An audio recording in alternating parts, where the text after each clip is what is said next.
আপনার কখনো ভয় হয় না আপনার ভবিষ্যৎ নিয়ে? প্রথমত ভাই, কারণ আপনি যা করছেন আজকে, আপনার মতো অনেকেই যারা করছেন, সবই তো ডকুমেন্টেড। হ্যাঁ, সব ডকুমেন্টেড। আপনি জানেন হয়তো যে আমি যখন আন্দোলনে, তখন আমি প্রথম জানি আমার ওয়াইফ কনসিভ করেছে, এবং আমার বেশ কিছু কমপ্লেক্সিটি ছিল। তো আমি তো রামপুরে ছিলাম, একদম প্রতিদিনই মানে ওখানে একটা ভূমিকা রাখার যেহেতু আল্লাহ তৌফিক দিয়েছিল, তো কারো কথাই যখন শুনছিলাম না, তখন আমার মনে আছে যে আমার ভাই আমার বোনের বাসা সবার বাসা কাছাকাছি। তো আমার ওয়াইফকে বলছিলাম, শুনছিলাম অন্য রুমে, যে ও বাসায় ঢুকলে আমার ফোন দিবে, আমি বাহির থেকে তালা মেরে দিয়ে যাবো। তো তখন দুটো কথা খুব মনে আছে। আমার ওয়াইফ একবার নিষেধ করে নাই, কারণ জানছিল যে এই কাজটাই আমি জন্মের পর থেকে করতে চেয়েছিলাম, ইনসাফের লড়াইটা।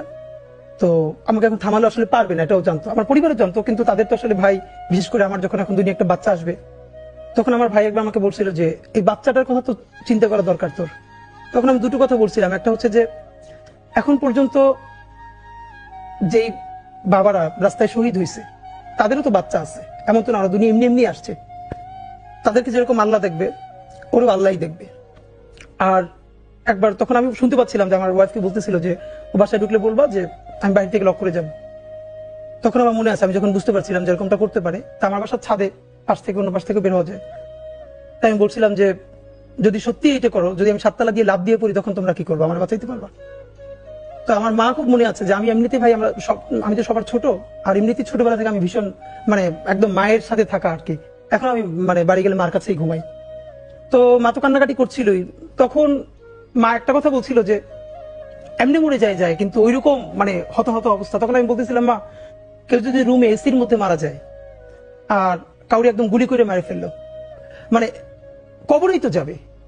আর ব্যাপারটা তো এমন না যে এসির মধ্যে মারা গেল তার মৃত্যু কষ্ট কম, বরং জীবনে তো পাপ আমাদের সবারই আছে। হয়তো আমার প্রচন্ড পাপ থাকা সত্ত্বেও আমি একটা ইনসাফের পক্ষে দাঁড়ানোর কারণে আমার এই মৃত্যুর মধ্য দিয়ে আল্লাহ তোমার মাফ করে দিতে পারে, এটুকু তো ন্যূনতম প্রত্যাশা আমাদের থাকা দরকার।